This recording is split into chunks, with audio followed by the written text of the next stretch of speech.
Nuestra proclamación de este día la tomaremos de 1 de Tesalonicenses 5, 23 y 24. Como siempre vamos a aplicar la Escritura a nuestra vida, donde Pablo dice vosotros, diremos nosotros.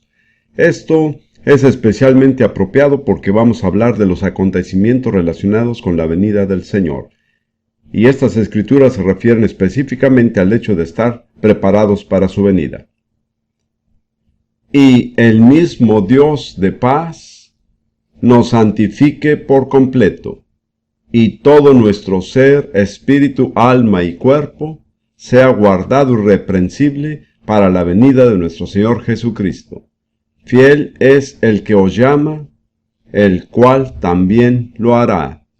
Ahora, creo que sería bueno si todos ustedes lo repitieran con nosotros e hicieran de él su propia oración y proclamación especial. Nosotros lo diremos y ustedes lo repetirán. Y el mismo Dios de paz nos santifique por completo, y todo nuestro ser, espíritu, alma y cuerpo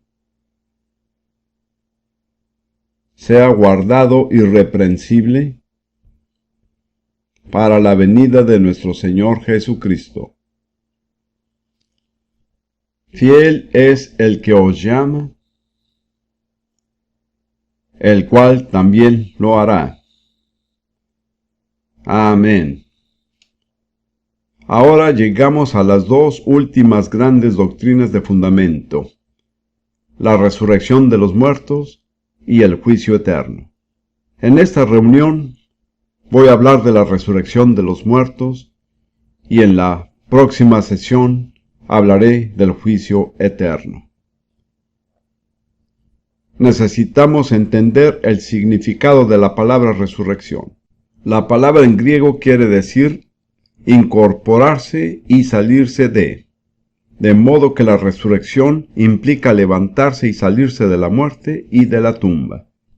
En la escritura que acabamos de citar, vimos que el hombre se compone de tres elementos: espíritu, alma y cuerpo. Es importante entender que es el cuerpo el que muere y es el cuerpo el que será resucitado. El espíritu y el alma nunca necesitan ser resucitados porque nunca mueren. Estamos hablando de la resurrección del cuerpo. Esto es muy importante. Quiero hablar un poquito esta mañana de lo que la Biblia dice acerca de lo que sucede con las personas después que mueren. He advertido que este es un tema de interés universal. En realidad no importa la nacionalidad ni la cultura de las personas. A todos les interesa saber lo que ocurre después de la muerte. La Biblia presenta un cuadro bastante claro y voy a tratar de resumir lo que la Biblia dice y luego mostrar cómo esto afecta la resurrección. En Lucas 16, versículos 22 al 26, Jesús nos muestra un cuadro de lo que ocurre. Quiero señalar que a esto nunca se le llama una parábola. La palabra parábola no se usa en relación a esto. Empezaremos con Lucas 16, 19. Había un hombre rico que se vestía de púrpura y de lino fino, y hacía cada día banquete con esplendidez. Había también un mendigo llamado Lázaro, que estaba echado a la puerta de aquel, lleno de llagas, y ansiaba saciarse de las migajas que caían de la mesa del rico, y aún los perros venían y le lamían las llagas. Aconteció que murió el mendigo y fue llevado por los ángeles al seno de Abraham. Y murió también el rico y fue sepultado. Y en el Hades alzó sus ojos, estando en tormentos, y vio de lejos a Abraham y a Lázaro en su seno. Entonces él, dando voces, dijo: Padre Abraham, ten misericordia de mí, y envía a Lázaro para que moje la punta de su dedo en agua y refresque mi lengua, porque estoy atormentado en esta llama. Pero Abraham le dijo: Hijo, acuérdate que recibiste tus bienes en tu vida, y Lázaro también males. Pero ahora éste es consolado aquí y tú atormentado. Además de todo esto, una gran cima está puesta entre nosotros y vosotros, de manera que los que quisieren pasar de aquí a vosotros no pueden, ni de allá pasar acá. Entonces le dijo: Te ruego pues, Padre, que le envíes a la casa de mi padre, porque tengo 5 hermanos, para que les testifique, a fin de que no vengan ellos también a este lugar de tormento. Y Abraham le dijo: A Moisés y a los profetas tienen, óiganlos. Él entonces dijo: No, padre Abraham, pero si alguno fuere a ellos de entre los muertos, se arrepentirán. Mas Abraham le dijo: Si no oyen a Moisés y a los profetas, tampoco se persuadirán aunque alguno se levantare de los muertos. Efectivamente, la experiencia nos muestra que es así. Aun cuando Jesús resucitó de los muertos, los que no creían a Moisés y a los profetas no se dieron cuenta de lo que había pasado. Es algo muy serio. A veces esperamos que haya una tremenda visitación sobrenatural y decimos: pues si sucede esto, estaremos convencidos. Pero Dios dice: tienes mi palabra. Es lo único que necesitas. Si la crees y la obedeces, tendrás la victoria.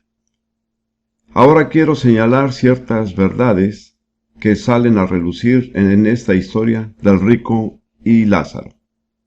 Hay 5 verdades. Primero que todo, la identidad de las personas siguió siendo la misma después de la muerte. El rico siguió siendo el rico y Lázaro siguió siendo Lázaro. Ninguno de los dos perdió su identidad. Algunas personas nos enseñan que después de la muerte todo se desvanece y no queda nada. Eso no es bíblico. Después de la muerte seguimos siendo la misma persona que éramos cuando estábamos en esta vida. En segundo lugar, las personas se reconocían. El rico reconoció a Lázaro y reconoció a Abraham, y Lázaro reconoció al rico. En tercer lugar, las personas se acordaban de su vida terrenal. Tanto el rico como Lázaro se acordaban de las circunstancias de su vida antes de morir. En cuarto lugar, estaban conscientes de su condición actual.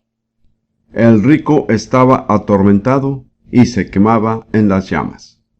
Lázaro sentía consuelo y paz en el seno de Abraham.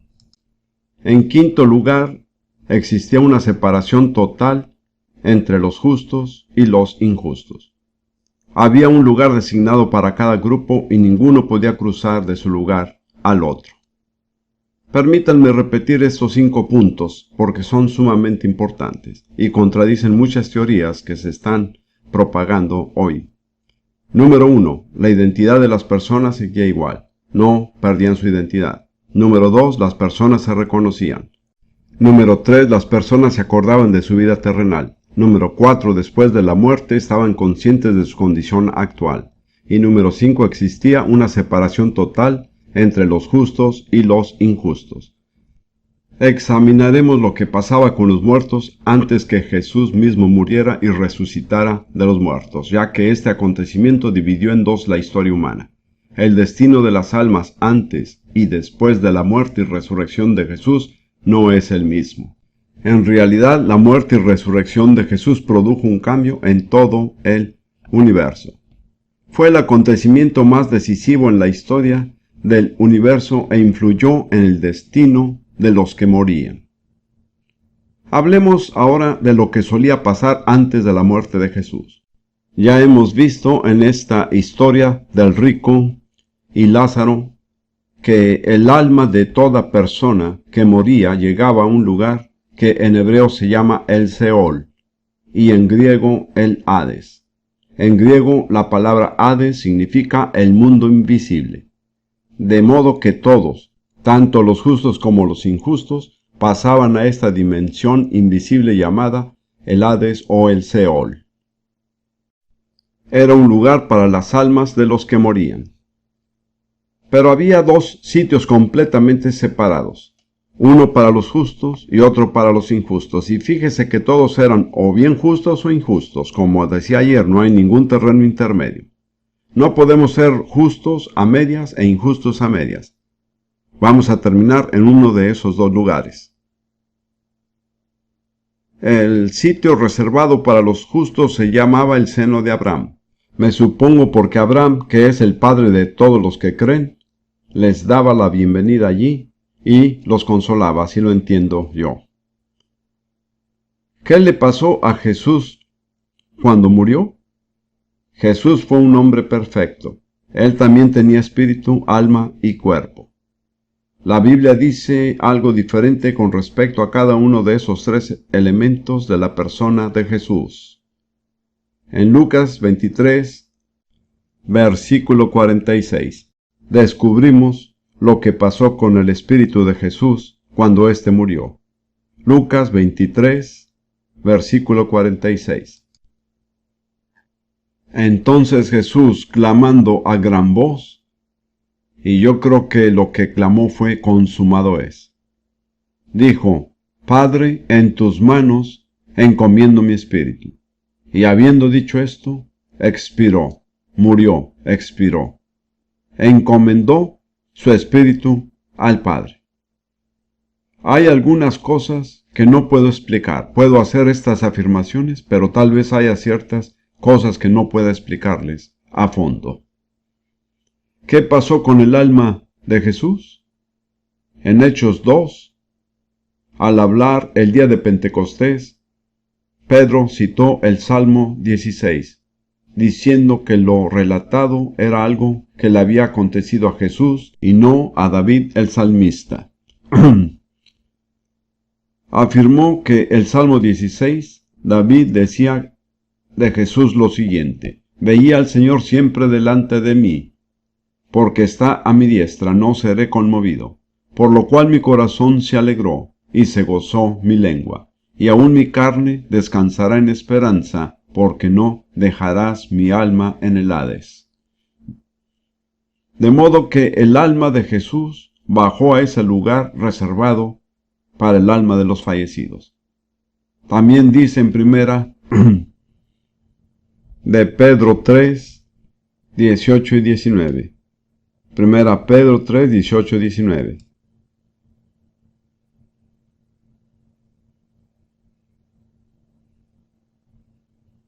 Porque también Cristo padeció una sola vez por los pecados, el justo por los injustos, para llevarnos a Dios, siendo a la verdad muerto en la carne, pero vivificado en espíritu, en el cual también fue y predicó a los espíritus encarcelados, los que en otro tiempo desobedecieron, cuando una vez esperaba la paciencia de Dios en los días de Noé.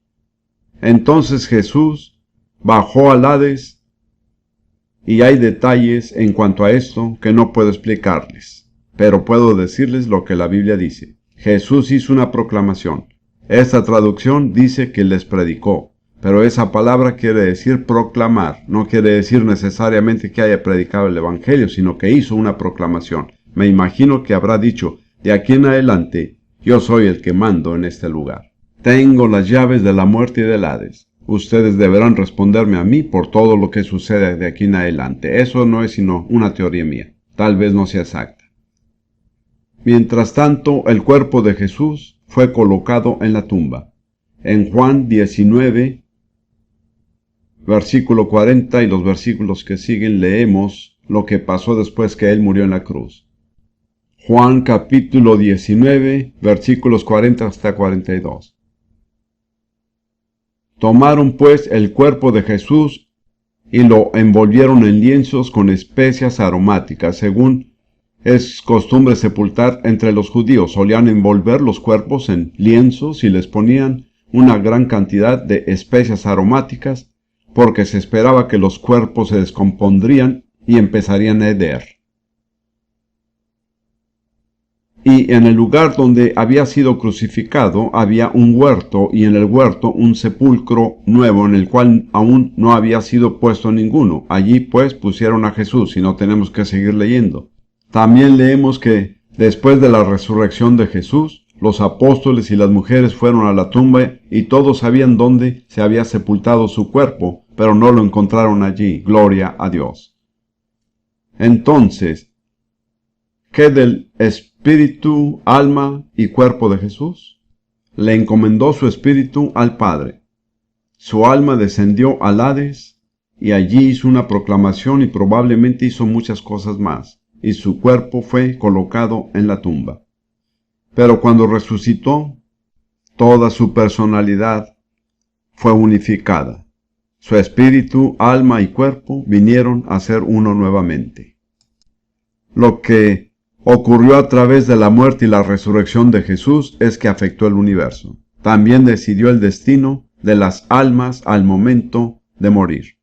Desde ese momento en adelante, a partir de la resurrección de Jesús, el destino de los justos no ha sido el ir al Hades, sino un destino diferente y mucho más glorioso. Permítame darle dos ejemplos. Cuando apedrearon a Esteban y estaba a punto de morir, en Hechos 7, versículo 57 en adelante. Entonces ellos, dando grandes voces, se taparon los oídos y arremetieron a una contra él, es decir, Esteban, y echándole fuera de la ciudad, le apedrearon, y los testigos pusieron sus ropas a los pies de un joven que se llamaba Saulo, y apedreaban a Esteban, mientras él invocaba y decía: Señor Jesús, recibe mi espíritu. Él sabía que su espíritu iría directamente a Jesús. Este es el cambio que se efectuó a través de la muerte y resurrección de Jesús. Y puesto de rodillas, clamó a gran voz: Señor, no les tomes en cuenta este pecado. Y ya que Esteban hizo esa oración, Saulo de Tarso pudo ser salvo. Si Esteban no lo hubiera librado de su culpabilidad, jamás hubiera podido ser salvo. Eso es algo maravilloso, pero quiero recalcar que para el verdadero creyente que ha sido limpiado en la sangre de Jesús y que vive fielmente para Dios, su destino al morir es que su espíritu sube directamente a Jesús. Pablo también menciona esto en Filipenses capítulo 1. Dice que no sabe qué escoger. ¿Ha de seguir viviendo aquí o partir y estar con Jesús? Esto es lo que dice en Filipenses 1:23.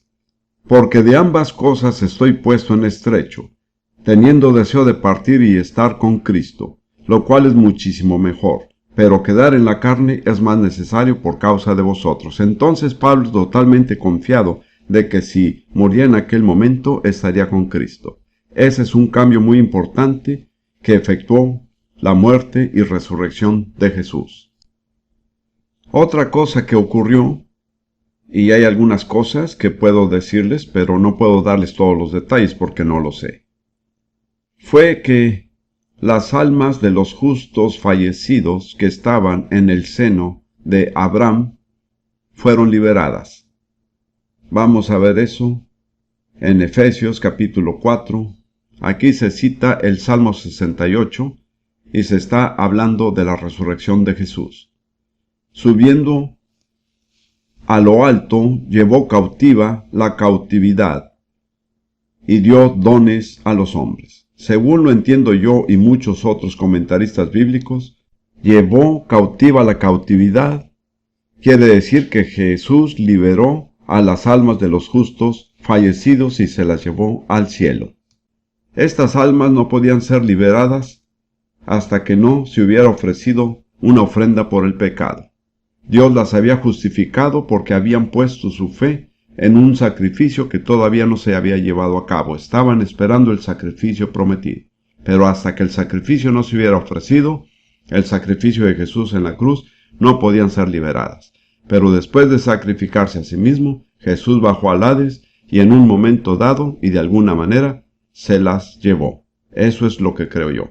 Habían sido cautivos de el pecado y la muerte, pero Él llevó cautiva la cautividad, llegaron a ser cautivos de Jesús y de su justicia, lo cual me parece emocionante. Ahora, la próxima cosa que es sumamente importante es lo siguiente: la resurrección de Jesús es la garantía de nuestra resurrección, si es que estamos totalmente comprometidos a Jesús. En Colosenses 1, versículo 18. Hablando otra vez de la resurrección de Jesús, Pablo dice, Y Él, Jesús, es la cabeza del cuerpo que es la iglesia. Entonces Jesús es la cabeza, nosotros los creyentes somos el cuerpo. Él también es el principio, el primogénito de entre los muertos, para que en todo tenga la preeminencia o el primer lugar. Entonces Él es el primogénito de entre los muertos, es la cabeza de una creación completamente nueva, es la cabeza de un nuevo género, el género Dios-hombre, en la que la naturaleza de Dios y la del hombre se unen en una persona. Él es la cabeza del cuerpo, el primogénito de entre los muertos. La resurrección se compara a un renacer de entre los muertos. Este es un cuadro tan hermoso. Es un nacimiento natural.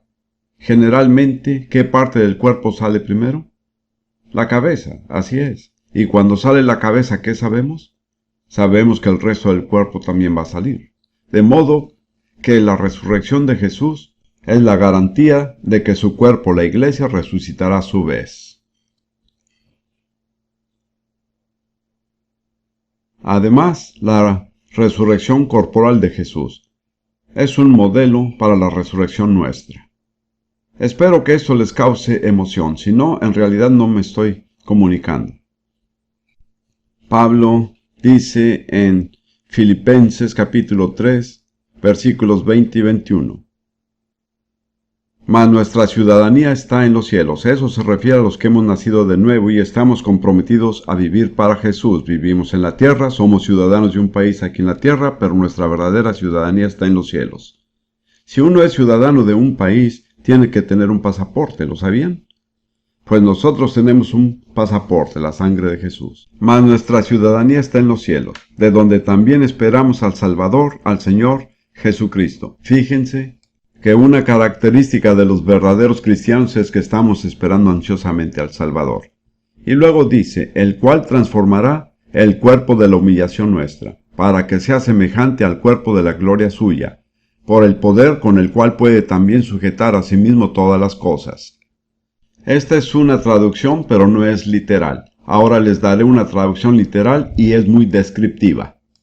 Él transformará el cuerpo de la humillación nuestra, para que sea conformada al cuerpo de la gloria suya. Tal vez no se den cuenta, pero ustedes y yo vivimos en un cuerpo de humillación. Hemos sido humillados por causa del pecado. Quiero señalar que no importa lo adinerados o lo saludables que seamos. Hay ciertas realidades con respecto al cuerpo en el que vivimos que nos recuerdan continuamente que somos pecadores. Podemos comer la comida más exquisita y tomar todo el vino que queramos, pero tarde o temprano, y generalmente es temprano, tendremos que ir al baño y vaciar la vejiga y los intestinos. No importa lo adinerados que seamos, ni lo decoroso, ni lo bien situados que estemos. Este es un cuerpo de humillación. Además, podemos usar la ropa más fina.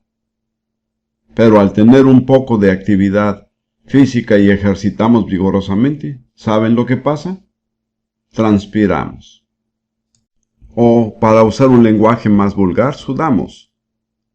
Eso es tener un cuerpo de humillación. Dios ha dispuesto que el cuerpo de cada uno de nosotros nos recuerde constantemente que estamos en un estado de humillación por causa de nuestro pecado. Pero Jesús va a cambiar este cuerpo de humillación para que sea semejante al cuerpo de su gloria. ¿No les parece emocionante? Este cuerpo va a cambiar. Más adelante examinaremos algunos detalles de cómo va a ser el cambio. Permítame señalar un hecho muy pertinente. En 1 de Juan 3, Juan dice en los versículos 2 al 3, Amados, ahora somos hijos de Dios y aún no se ha manifestado lo que hemos de ser. En otras palabras, todavía no hemos visto el tipo de cuerpo que vamos a tener. Pero sabemos que cuando Él se manifieste, seremos semejantes a Él, porque le veremos tal como Él es. Cuando Él sea revelado y lo veamos, nuestro cuerpo será cambiado para ser semejante a su cuerpo. Quiero que se fijen en el próximo versículo, que es muy importante. Y todo aquel que tiene esta esperanza en Él, se purifica a sí mismo, así como Él es puro.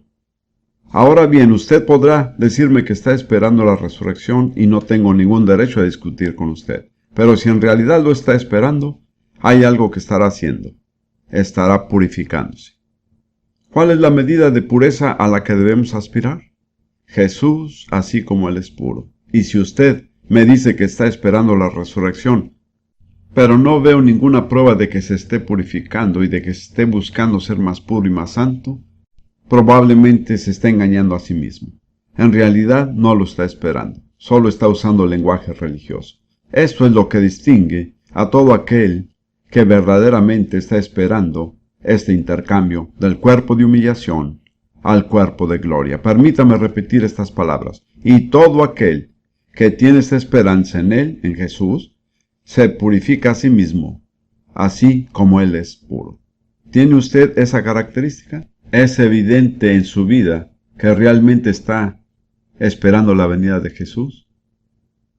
Nuestro cuerpo será como el suyo. Y vemos en el relato del Evangelio que Él no estaba limitado por el tiempo ni el espacio. Podía subir al cielo y volver a bajar.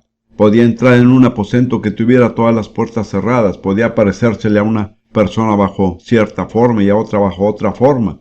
Tenía, digamos, un cuerpo flexible. Creo que tendremos un cuerpo parecido. La gente dice, pues, ¿cómo será que el cuerpo? Pablo habla de eso en Primera de Corintios capítulo 15.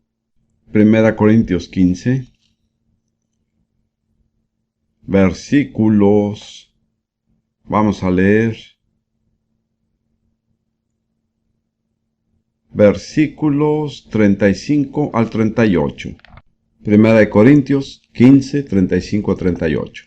Pero dirá alguno, ¿cómo resucitarán los muertos? ¿Con qué cuerpo vendrán? La mayoría de nosotros hemos querido preguntar eso. Necio, dice Pablo. Pablo es el que lo dice, no yo. Lo que tú siembras no se vivifica, sino muere antes. Y luego sigue hablando de este ejemplo de la semilla. Y lo que siembras no es el cuerpo que ha de salir, sino el grano desnudo, la simple semilla, ya sea de trigo o de otro grano. Pero Dios le da el cuerpo como Él quiso, y a cada semilla su propio cuerpo.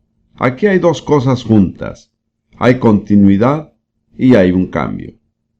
Si uno siembra en la tierra una semilla de manzana, no obtiene una naranja.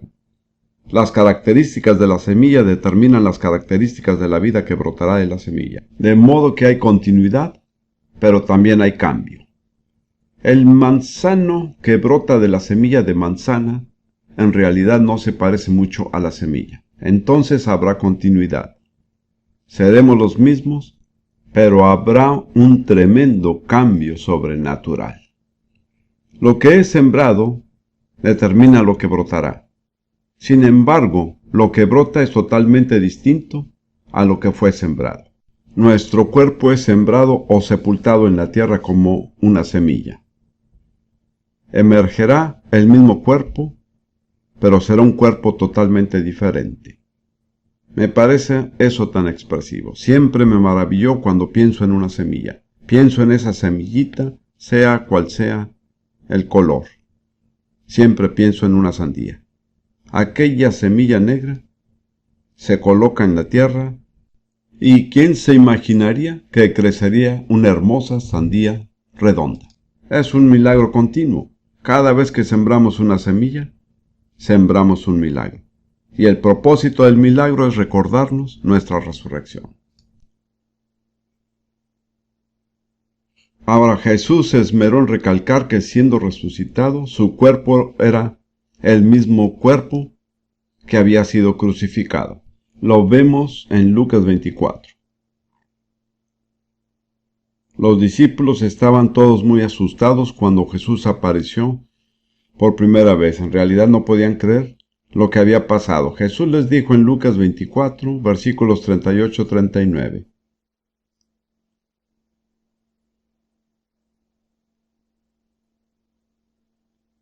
Después de aparecérseles: ¿por qué estáis turbados? ¿Y vienen a vuestro corazón estos pensamientos? mirad mis manos y mis pies, que yo mismo soy. En sus manos y sus pies les mostró la evidencia de la resurrección. Quería que quedara en claro que era su mismo cuerpo, pero un cuerpo transformado. Y luego, en Juan 20, hay otro relato de la resurrección de Jesús. Dice: vino Jesús y puesto en medio les dijo: paz a vosotros. Este es el saludo tradicional del Medio Oriente. Y cuando les hubo dicho esto, les mostró las manos y el costado. ¿Por qué hizo eso? Para mostrarles que era el mismo cuerpo que habían visto crucificado. Recordarán que Tomás no estaba allí. Y él dijo: si no viere en sus manos la señal de los clavos y metiere mi mano en su costado, no creeré. Entonces, una semana más tarde, Jesús volvió a aparecer, y en el versículo 27 le dijo a Tomás: pon aquí tu dedo y mira mis manos, y acerca tu mano y métela en mi costado. En otras palabras, la herida era tal que Tomás todavía podía meter su mano en ella. Esto es muy importante porque después de resucitar no tendremos un nuevo cuerpo. Tendremos un cuerpo diferente, pero será el mismo cuerpo que habrá sido transformado. Pablo menciona 5 cambios específicos que se efectuarán en nuestro cuerpo cuando éste resucite.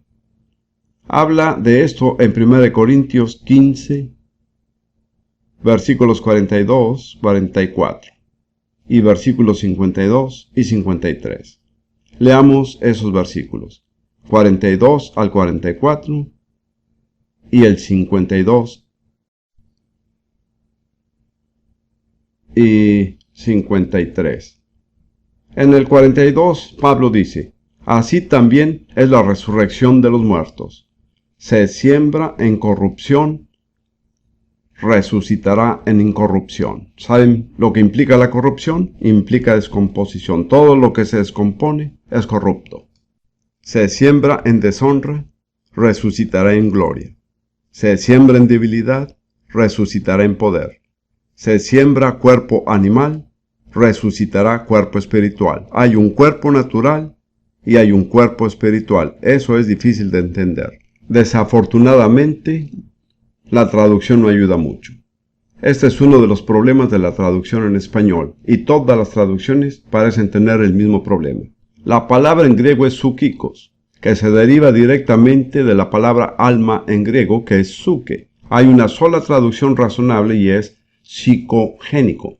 Se siembra el cuerpo psicogénico y resucitará cuerpo espiritual. Ahí se ve la diferencia entre el espíritu y el alma. En algunos idiomas, por ejemplo en sueco, hay una palabra que expresa ese concepto, y también lo es en danés. Y en realidad, para expresar bien en español lo que la Biblia enseña, hay que usar la palabra psicogénico. Por ejemplo, en 1 Corintios 2, Pablo dice: pero el hombre natural no percibe las cosas que son del Espíritu de Dios.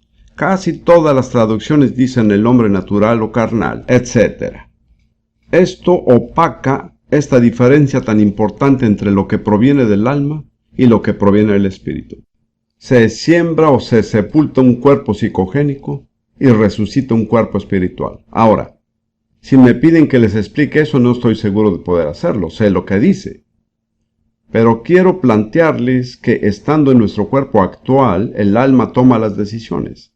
Si quiero salir por la puerta, mi alma dice: vamos a salir por la puerta, y mis pies obedecen. De modo que de cierta forma nuestro espíritu depende de nuestra alma. ¿Recordarán lo que decía David a su alma? Alma, alaba a Dios. Anda, muévete. Su espíritu quería alabar al Señor, pero su alma era lenta en responder. Parece que así sucedía. Nuestro espíritu tiene que avivar nuestra alma para que ésta haga lo debido. Sabemos que deberíamos estar alabando al Señor, pero nuestra alma es perezosa y tenemos que avivarla. Tal vez esta explicación no les satisfaga, pero es la mejor que puedo darles. Cuando sea resucitada será un cuerpo espiritual. En otras palabras, el espíritu controlará al cuerpo directamente. ¿Cómo? No lo sé. Había un hombre hace años, un barbero, en Dinamarca, cuando vivía mi primera esposa. Era un hombre un poco simple, pero dijo un día: tuve un sueño. Estaba en un cuerpo y solo señalaba con el dedo a donde quería ir. Si quería subir, señalaba hacia arriba. Si quería ir hacia la derecha, señalaba a la derecha. Si quería ir a la izquierda, señalaba a la izquierda. Mi cuerpo iba donde quiera que yo señalaba. Pues creo que eso es un cuerpo espiritual. Es un pequeño ejemplo de lo que está por venir. No tendremos que pasar a través del alma para hacer que el cuerpo haga lo que queremos. Nuestro espíritu tomará las decisiones. Ahora bien, pueden aceptar esto o no aceptarlo. Es la mejor explicación que les puedo dar. Miremos también más adelante en los versículos 52 y 53, y dice: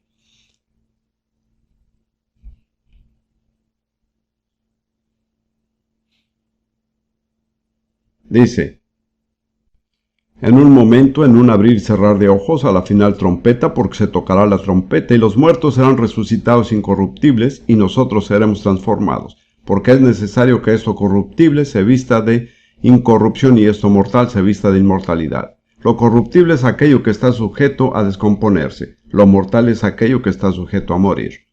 De modo que si tomamos esos dos pasajes conjuntamente, hay 5 cambios específicos que se efectuarán en nuestro cuerpo. De lo corruptible a lo incorruptible. De lo que está sujeto a descomponerse a lo que ya no lo está. De lo mortal a lo inmortal. De lo que está sujeto a morir a lo que ya no lo está.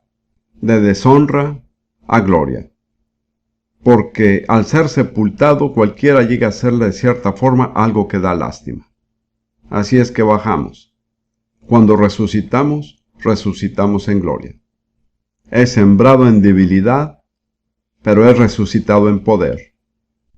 Y como ya hemos dicho, es sembrado un cuerpo psicogénico, pero emerge un cuerpo espiritual. Permítame repetirles esos 5 cambios. De corruptible a incorruptible. De mortal a inmortal. De deshonra a gloria. De debilidad a poder. Y de psicogénico a espiritual. Ahora, la resurrección de Jesús es un elemento clave de la doctrina cristiana. No podemos desecharlo y llamarnos cristianos.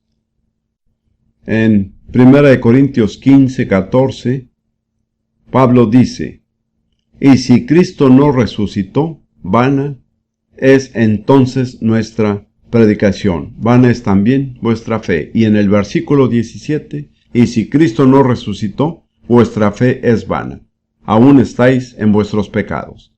En otras palabras, el perdón de nuestros pecados está estrechamente vinculado a la resurrección de Jesús. Si Jesús no resucitó, el Evangelio es falso, nuestra fe es vana y todavía estamos en nuestros pecados.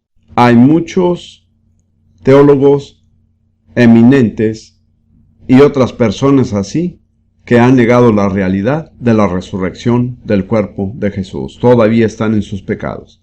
No son salvos.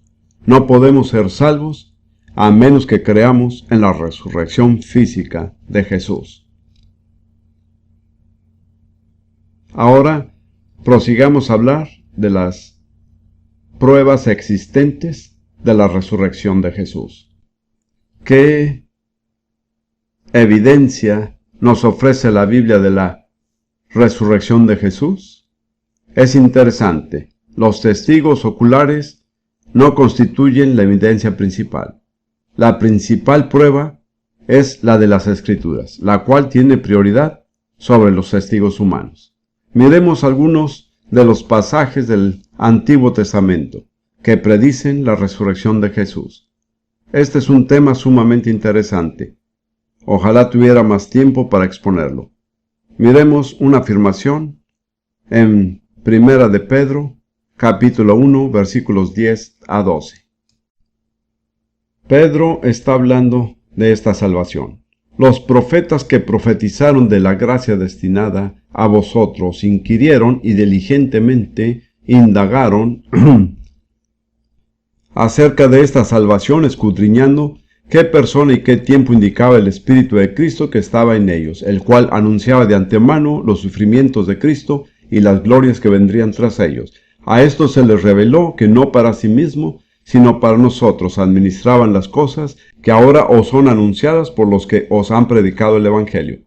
Los profetas del Antiguo Testamento tenían un verdadero dilema. Me pregunto si podrán entenderlo, porque es un dilema increíble. Pero dice que el Espíritu de Cristo estaba en ellos, el Espíritu del Mesías. Entonces, bajo esa inspiración hablaron en primera persona de cosas que le acontecerían a Jesús que nunca les acontecieron a ellos. Ha debido ser difícil. No sé si se habrán puesto en el lugar de esos profetas del Antiguo Testamento. Dijeron cosas increíbles de sí mismo que nunca ocurrieron. Permítame darles solo 2 ejemplos. En el Salmo 22, versículo 16. Esto es lo que se llama un salmo mesiánico. En otras palabras, da a conocer la revelación del Mesías. Salmo 22, 16. David está hablando en primera persona y dice: porque perros me han rodeado, me ha cercado cuadrilla de malignos, horadaron mis manos y mis pies. Eso nunca le pasó a David. ¿Cómo creen que se habrá sentido al pronunciar esas palabras? No tengo idea, pero fue inspirado por el Espíritu de Cristo que estaba en él. Y por lo tanto habló en primera persona de cosas que le acontecerían al Mesías que nunca le acontecieron a él. Luego podemos mirar en Isaías 50. Hay incontables otros ejemplos, solo les doy 2 ejemplos. Isaías 50, versículo 6. Di mi cuerpo a los heridores y mis mejillas a los que me mesaban la barba. No escondí mi rostro de injurias y disputos. Nunca pasó en la vida de Isaías. Pasó en el ministerio de Jesús, pero fue escrito en primera persona. ¿Me explico? Fue el Espíritu del Mesías en ellos, a través del Espíritu Santo, que predijo lo que le acontecería a Jesús el Mesías, pero nunca les aconteció a ellos. No hay que extrañarse de que hubieran indagado acerca de qué tiempo estaban hablando. Me maravillo de la fe de aquellos hombres, de que tuvieran la fe de recibirlo. Le doy gracias a Dios por ellos, porque esta es la primera confirmación de la resurrección de Cristo, la cual las Escrituras predicen. En el Salmo 16, citado por el apóstol Pedro el día de Pentecostés, tenemos un bosquejo increíble de la muerte y la resurrección de Jesús.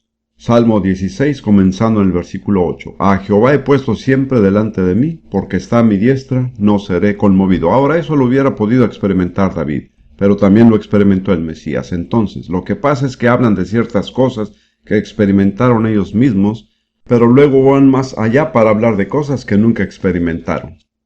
David sigue diciendo: se alegró por tanto mi corazón y se gozó mi alma. En hebreo, en vez de se gozó mi alma, dice se gozó mi gloria. En Hechos 2:26, Pedro dice se gozó mi lengua. Les he dicho eso antes, nuestra lengua es nuestra gloria, porque es el miembro que fue puesto en nuestra boca para permitirnos glorificar a Dios. Luego él dice: se alegró por tanto mi corazón y se gozó mi alma. Mi carne también reposará confiadamente. Es decir, aunque voy a ser sepultado, tendré la esperanza de ser resucitado. Porque no dejarás mi alma en el Seol. Eso indica que su alma bajó al Seol. Ni permitirás que tu santo vea corrupción. Aunque estuvo bastante tiempo en la tumba, su cuerpo nunca vio corrupción, ya que nunca había pecado. Y el pecado es el aguijón que permite entrar al cuerpo la corrupción. Luego dice en el versículo final: me mostrarás la senda de la vida, en tu presencia hay plenitud de gozo, delicias a tu diestra para siempre. Eso se cumplió cuando Jesús fue resucitado, regresó a la presencia del Padre y hubo plenitud de gozo.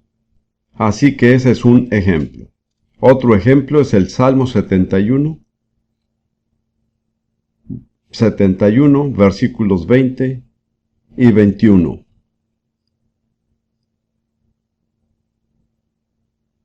Este es un salmo increíble. No se nos dice quién fue el salmista. Usted puede investigarlo si quiere, pero se dirige a Dios y dice: tú que me has hecho ver muchas angustias y males, volverás a darme vida, y de nuevo me levantarás de los abismos de la tierra. Eso nunca le aconteció a ningún salmista. Aumentarás mi grandeza y volverás a consolar. Eso solo se aplica a Jesús. Fue sepultado, fue reavivado, fue levantado y su grandeza fue aumentada. Llegó a tener el nombre que es exaltado sobre todo nombre. ¿Me explico? Esto nunca le sucedió al salmista, le sucedió a Jesús. Ese es el espíritu del Mesías en ellos, testificando de antemano de las cosas que acontecerían más adelante. Cuando uno empieza a comprender esa verdad, es la prueba más contundente de la realidad de la resurrección de Jesús. Y luego hay un pasaje más que es interesante. Pablo dice en 1 Corintios que el Evangelio consiste en 3 verdades. Vimos eso el otro día. Jesús murió conforme a las Escrituras, fue sepultado y fue resucitado al tercer día conforme a las Escrituras. ¿Alguna vez se han preguntado qué Escritura dice que Él sería resucitado al tercer día? Solo he podido encontrar una, y es sumamente interesante, porque va mucho más allá del contexto. En Oseas 6, 1 y 2. Venid y volvamos a Jehová, porque Él arrebató y nos curará, hirió y nos vendará. Nos dará vida después de 2 días. Nos levantará. En el tercer día nos resucitará y viviremos delante de Él. Esa es una predicción muy clara de una resurrección del tercer día. Lo interesante es que no se habla de Él en el singular, sino de nosotros en el plural. Esta es una revelación. Si buscan Efesios 2, verán cómo Pablo aplica esta revelación. La profecía no solamente predice los acontecimientos futuros, sino que los predice de tal manera que muestra su verdadero significado. Además de predecirlos, los interpreta. Este es un perfecto ejemplo. Efesios 2, empezando en el versículo 4, y esto habla de todos los verdaderos creyentes. Efesios 2, empezando en el versículo 4, pero Dios, que es rico en misericordia, por su gran amor con que nos amó, aun estando nosotros muertos en pecados. Es maravilloso, Él nos amó aun cuando estábamos muertos. ¿Cuántas personas pueden amar a un cadáver? ¿Qué hizo Él? 3 cosas. Nos dio vida juntamente con Cristo, por gracia sois salvos, y juntamente con Él nos resucitó, y asimismo nos hizo sentar en los lugares celestiales con Cristo Jesús. Todo esto en el tiempo pasado. Entonces, al estar identificados con Jesús, hemos sido vivificados, resucitados y no se detengan ahí, entronados. Ese es nuestro destino. Pablo no lo pone en el tiempo futuro. En realidad dice que al recibirlo estamos compartiendo el trono con Jesús ahora mismo. Este es el cumplimiento de Oseas 6, 1 y 2. Fíjense lo bien que la Escritura se interpreta a sí misma. Luego, Pablo da una lista de testigos humanos. No es que esto no sea pertinente, sino que es secundario. Miremoslo brevemente. 1 Corintios 15, versículos 5 al 8. Y que fue sepultado y que resucitó al tercer día conforme a las Escrituras. Versículo 5, y que apareció a Cefas, es decir, Pedro, y después a los 12, después apareció a más de 500 hermanos a la vez, de los cuales muchos viven aún y otros ya duermen. La mayoría todavía vivían, lo cual indica que probablemente eran bastante jóvenes cuando lo vieron. Después apareció a Jacobo, después a todos los apóstoles, y al último de todos, como a un abortivo, me apareció a mí. Esa es una lista de las personas que fueron testigos de la resurrección de Jesús. Según la ley judía, el testimonio de 2 hombres dignos de confianza era suficiente para establecer una ley. Pero Dios ha provisto mucho más que 2 testimonios de la resurrección de Jesús. Entre paréntesis, y esto solo lo digo porque me interesa, Pablo dice que Jesús se le apareció como a un abortivo, como a uno nacido fuera de tiempo. He meditado acerca de eso por mucho tiempo y en realidad creo que Pablo es como un tipo de la salvación de Israel cuando éste vea al Mesías. Pero Pablo vivió 2000 años antes, nació fuera de tiempo. Pueden discrepar conmigo en cuanto a eso y todavía ser salvos. Ahora quiero hablar de la importancia de la resurrección. No podemos enfatizar lo suficiente la resurrección de Jesús. Es el hecho decisivo en la historia del universo. La historia de todo el universo, y no solamente la del género humano, gira alrededor de la resurrección de Jesús. Antes que nada, fue la vindicación de Jesús de parte de Dios. Recuerden que dos tribunales lo habían condenado a muerte, un tribunal secular romano y un tribunal judío religioso. Y cuando fue sepultado estaba bajo esa condenación. Pero cuando Jesús resucitó, Dios vindicó a su Hijo. Esto lo dice Romanos 1, 3 y 4. Acerca de su Hijo nuestro Señor Jesucristo, que era del linaje de David según la carne, que fue declarado Hijo de Dios con poder, según el Espíritu de Santidad. Y esa es una frase judía para decir el Espíritu Santo. Se dice el Espíritu de Santidad. Algunos traductores no se dan cuenta de que Pablo estaba escribiendo en griego, pero pensando en hebreo.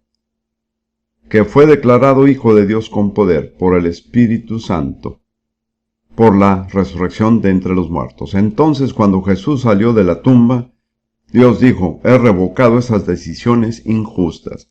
He vindicado a mi Hijo. Él jamás pecó. No hay en él motivo de muerte, y por mi Espíritu Santo lo he levantado. Saben, es interesante, no debería tardarme demasiado hablando de esto, pero todos los hechos importantes de la redención involucran las tres personas de la Trinidad. La concepción de Jesús la realizó el Padre por medio del Espíritu, a fin de dar a luz al Hijo. Pedro dice del ministerio de Jesús que Dios Padre ungió a Jesús con el Espíritu Santo y con poder. El Padre ungió al Hijo con el Espíritu. De la muerte de Jesús, dice que mediante el Espíritu eterno Jesús se ofreció a sí mismo a Dios. El Hijo se ofreció mediante el Espíritu al Padre. Con respecto a la resurrección de Jesús, el Padre, mediante el Espíritu, levantó al Hijo. Pedro termina su discurso el día de Pentecostés diciendo que Jesús recibió del Padre el don del Espíritu Santo y lo derramó sobre sus discípulos. Podemos ver cómo la unidad de la Trinidad está involucrada en cada etapa importante de la redención. Quiero decir esto con reverencia. Pareciera que ninguna de las tres personas de la Trinidad quería ser excluida en el momento de esta gloriosa visitación a la humanidad. Dios está mucho más interesado en nosotros de lo que nos damos cuenta. Para mí, eso dice mucho. Las tres personas de la Trinidad están involucradas en cada etapa importante del proceso de la redención. Ahora bien, la resurrección de Jesús es la base de nuestra justificación. Si Él no hubiera sido levantado, todavía estaríamos en nuestros pecados. Pablo dice en Romanos 4, versículos 25 y 26, el cual fue entregado por nuestras transgresiones y resucitado para nuestra justificación. Si Él no hubiera sido levantado, no podríamos ser justificados, todavía estaríamos en nuestros pecados. Y luego dice de la salvación en Romanos 10, 9 y 10. Romanos 10, 9 y 10. Que si confesares con tu boca que Jesús es el Señor y creyeres en tu corazón que Dios le levantó de los muertos, serás salvo. Porque con el corazón se cree para justicia, pero con la boca se confiesa para salvación. Si no creemos que Dios levantó a Jesús de los muertos, no podemos ser salvos. Es indispensable para la salvación. Desafortunadamente hay multitudes de cristianos profesantes que no creen en la resurrección del cuerpo. Ninguno de ellos puede conocer la paz y el gozo de tener sus pecados perdonados, sea cual sea la posición que ocupen dentro de la iglesia. Luego, la resurrección es la garantía de que el poder de Cristo nos puede salvar. En Hebreos 7, 25 dice lo siguiente: por lo cual puede también salvar perpetuamente a los que por Jesús se acercan a Dios, viviendo siempre para interceder por ellos. Si Jesús todavía estuviera en la tumba, ¿cómo pudiera salvarnos? Pero ya que está a la diestra del Padre, ya que ha hecho expiación por nuestros pecados, ya que se le ha dado toda autoridad en el cielo y en la tierra, nos puede salvar perpetuamente. Me encanta el concepto que dice extremadamente. El poder de Jesús para salvar no tiene límites. Él tiene todo poder. Luego, y esto también es muy importante, la resurrección completa nuestra redención. Fíjense, nuestro destino final no es el cielo. Es maravilloso que podamos ir al cielo, pero no es sino una morada temporal, porque mientras nuestro espíritu está en el cielo, nuestro cuerpo estará corrompiéndose en la tumba. Eso no es una salvación completa. Jesús murió por la persona total. Su salvación incluye espíritu, alma y cuerpo. Esa salvación no estará completa hasta la resurrección. Pablo entendía esto muy claramente. Él dice en Filipenses, capítulo 3, versículo 10, que la meta y el propósito de su vida es el siguiente: a fin de conocerle y el poder de su resurrección y la participación de sus padecimientos, llegando a ser semejante a él en su muerte, si en alguna manera llegase a la resurrección de entre los muertos. No le preocupaba llegar al cielo.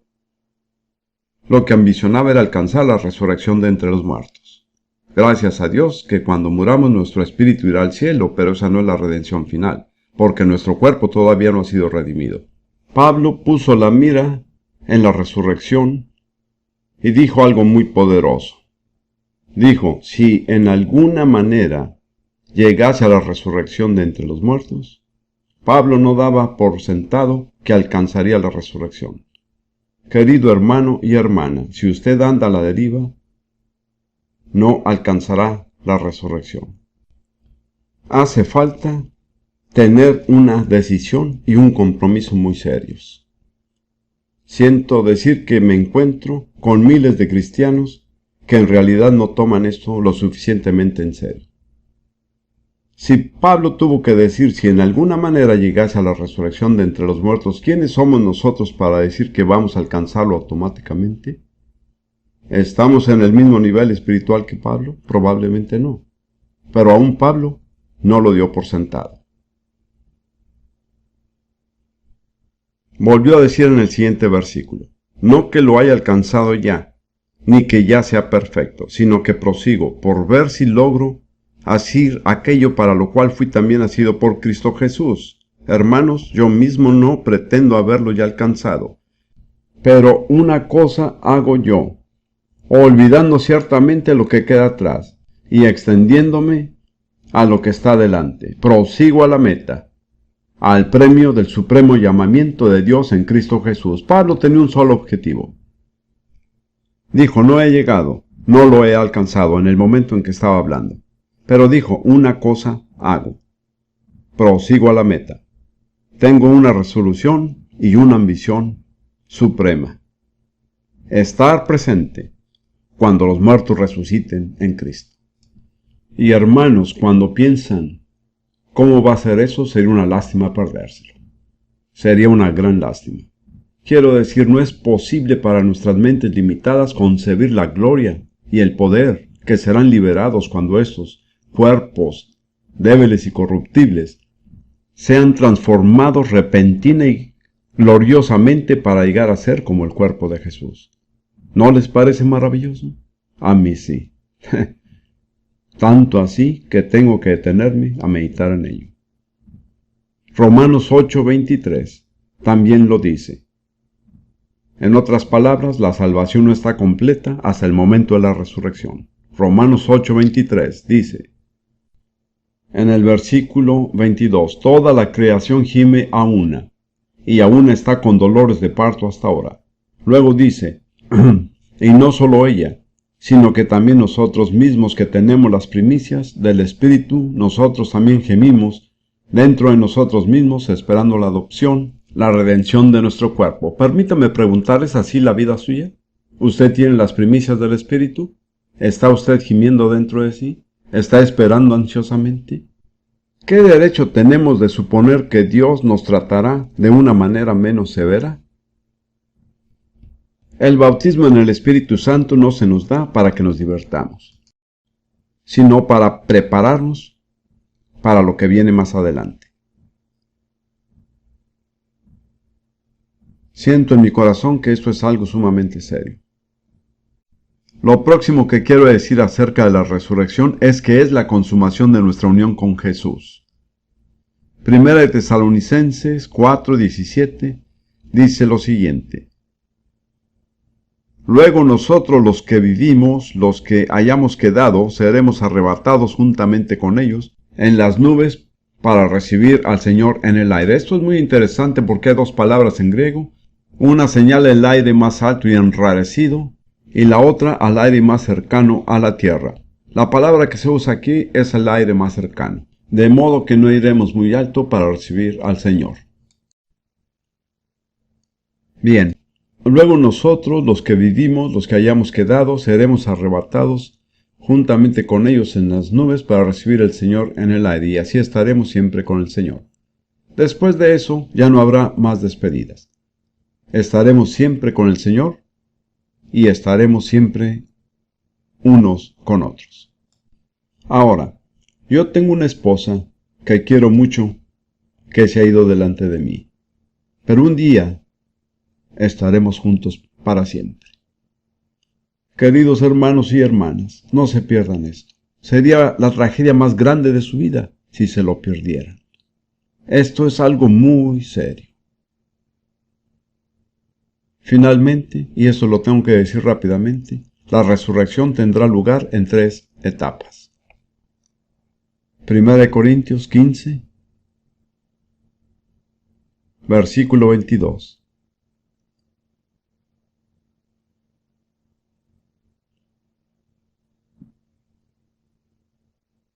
Porque así como en Adán todos mueren, también en Cristo todos serán vivificados, pero cada uno en su debido orden. Y este es el orden. Son 3 etapas diferentes. Primero, Cristo las primicias. Luego aquellos que son de Cristo en el momento de su venida. Y por último, el fin, la resurrección final de todos los muertos que hayan quedado. ¿Para quiénes regresa Jesús? Para los que le pertenecen. Él no es un ladrón, no va a llevarse nada ni a nadie que no le pertenezca. ¿Usted en realidad le pertenece? Es una pregunta importante. Es para aquellas personas que Él regresa. A Él se le conoce como las primicias. Quiero darles otro pasaje bíblico que me causa gran emoción.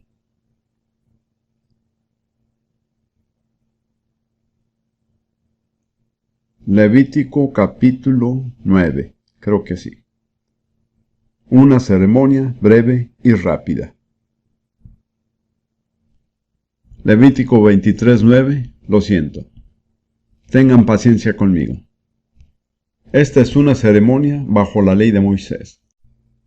Habló Jehová a Moisés diciendo: habla a los hijos de Israel y diles: cuando hayáis entrado en la tierra que yo os doy y seguéis su mies, traeréis al sacerdote una gavilla por primicia de los primeros frutos de vuestra siega, y el sacerdote mecerá la gavilla delante de Jehová para que seáis aceptos. El día siguiente del día de reposo la mecerá. ¿Qué día es el día de reposo? El sábado. ¿Cuál es el día que le sigue al día de reposo? El domingo. ¿Cuándo resucitó Jesús? El domingo, así es. Él fue la gavilla y fue mecida por nosotros para que fuéramos aceptados por causa de Él. Pero Él no fue un solo tallo, fue una gavilla.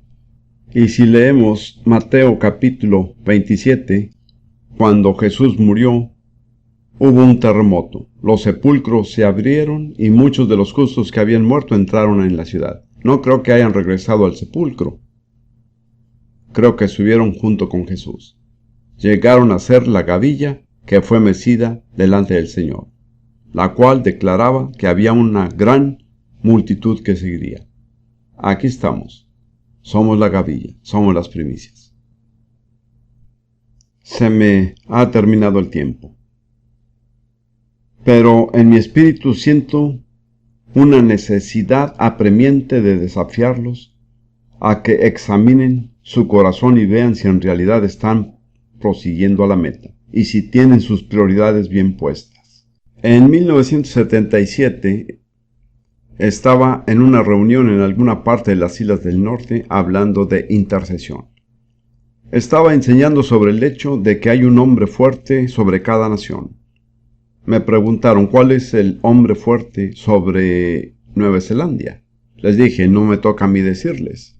Ustedes, los cristianos neozelandeses, tienen que averiguarlo. En ese momento el Señor me indicó que me iba a decir cuál era el hombre fuerte. Así que regresé y se los dije. En ese tiempo Bill Subrinsky, que es un amigo íntimo, estaba sentado al fondo con una de sus hijas. Me dijo después que en el momento que yo dije eso, Dios le dijo lo mismo a él. Lo que dije fue lo siguiente, y tal vez le sorprenda, porque no es nada sensacional. El hombre fuerte sobre Nueva Zelanda es la indiferencia. No sé hablar como un neozelandés, pero algunos neozelandeses me han dicho que algo muy típico que suele decirse aquí es todo se arreglará, amigo. En otras palabras, el problema se resolverá por sí mismo si lo dejamos así. Se arreglará solo. Ese es el problema principal de Nueva Zelanda. Y es el problema que tienen algunos de ustedes. Si no tratan con ese problema, no estarán listos. Porque Jesús no va a regresar por los indiferentes, sino para aquellos que lo están esperando ansiosamente. Quiero darle una oportunidad. No sería justo que no se la diera. Si de verdad usted está consciente, en vista de lo que he estado diciendo, que no está viviendo como debería, a fin de esperar la venida de Jesús, es hora de que cambie. ¿Recuerda lo que dije acerca del arrepentimiento? Es una decisión seguida de una acción. Si usted necesita arrepentirse, y estoy hablándole a cada uno individualmente, no conozco la mayoría de ustedes personalmente, pero si usted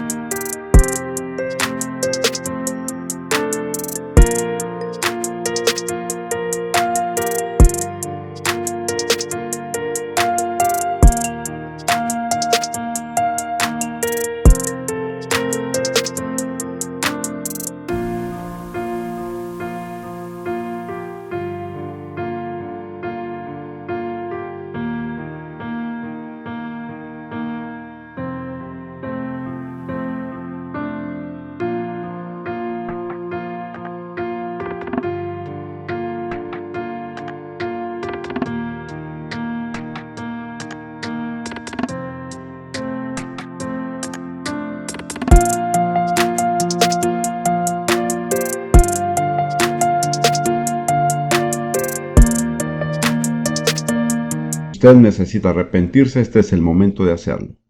¿Recuerda lo que le dije? No podemos arrepentirnos cuando queremos, solo cuando el Espíritu Santo nos impulsa a hacerlo. Si hay alguien aquí este día que sabe que el Espíritu Santo le está diciendo que no está viviendo debidamente, que no está en una actitud correcta como para esperar su venida, pero quiere rectificar esta situación, quiero desafiarlo, quiero darle una oportunidad. Quiero invitarle a que salga de su asiento y venga acá al frente para orar. Para hacerlo tendrá que humillarse. Si no lo hace, no es responsabilidad mía. Pero si usted sabe que no está listo para encontrarse con el Señor, que no está viviendo de una manera que indica que está esperando ansiosamente su venida, y quiere reconciliarse con Dios, este es el mejor momento de hacerlo. Voy a darle una oportunidad, no voy a prolongar este llamado. Y si usted quiere reconciliarse con Dios, aquí hoy le estoy invitando a que venga al frente y se arrodille.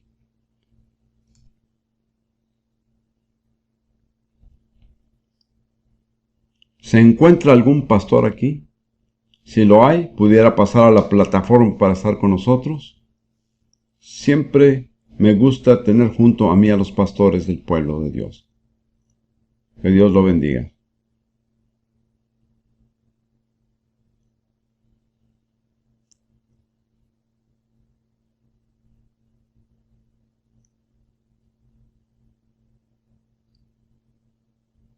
Si pase a la plataforma. Pase, pastor, a la plataforma. Ahora arrodíllese donde está. No importa dónde se arrodillen, arrodíllense en una actitud correcta. Doblar su rodilla ante el Señor, eso es lo que necesitamos hacer. Voy a orar por todos ustedes y también voy a orar por Nueva Zelanda. Después de yo hacer esta oración y decir amén, cada uno de ustedes necesita clamar a Dios de su propio corazón. No voy a darles las palabras, simplemente háblele a Dios de su corazón. Siento una unción para orar ahora mismo por los que se están arrodillando ante el Señor en humildad y por esta nación, Nueva Zelanda, la cual amo y que en este momento está llevando una vida de desidia, satisfaciendo sus propios deseos. ¿Es cierto esto? Sí que lo es. Voy a orar por los que se están arrodillando. Siento una unción. Creo que algo va a empezar a pasar cuando ore. Luego voy a orar por Nueva Zelanda. Señor Jesucristo, tú eres el autor de nuestra salvación. Tú eres las primicias que resucitaste de los muertos. Estás en el cielo como nuestro intercesor. Estás a la diestra del Padre intercediendo por nosotros ahora. Porque tú vives, viviremos también nosotros, Señor. Tú ves a estos queridos hermanos que se han dado cuenta que no están viviendo debidamente en vista de tu pronto regreso, Señor. Por favor, derrama tu espíritu sobre ellos. Ahora en el nombre de Jesús. Derrama un espíritu de gracia y de súplica para que puedan clamar a ti de corazón, Señor. Para que eleven a ti una oración humilde, sincera y llena del temor de Dios. Envía sobre ellos ese espíritu ahora en el nombre de Jesús. Envía un espíritu de intercesión. Haz que empiecen a orar, Señor. Oh Dios, ten misericordia. Y Señor, también te pedimos por Nueva Zelanda, esta nación que amamos. Ten misericordia de esta nación. Obra a fin de volver otra vez a ti el corazón del pueblo, para volverlo otra vez de su desidia, impiedad y pecado, a un Dios viviente que lo ama, que ha bendecido esta nación más que la mayoría de naciones. Señor, ten misericordia en Nueva Zelanda, te lo pedimos, en el nombre de Jesús. Amén.